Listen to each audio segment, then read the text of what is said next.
Hello guys, in this video I will show you how you can completely delete battle.net from your PC. So without further ado, let's get started.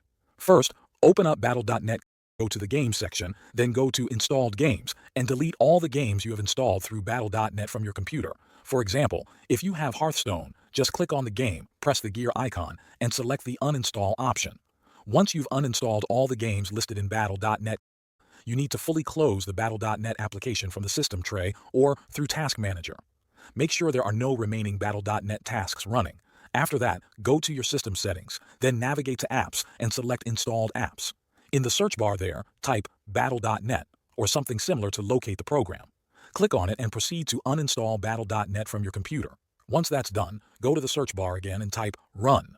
Open the Run dialog box and type App Data, then press OK. This will open a folder, and inside it, locate and delete the battle.net folder that appears.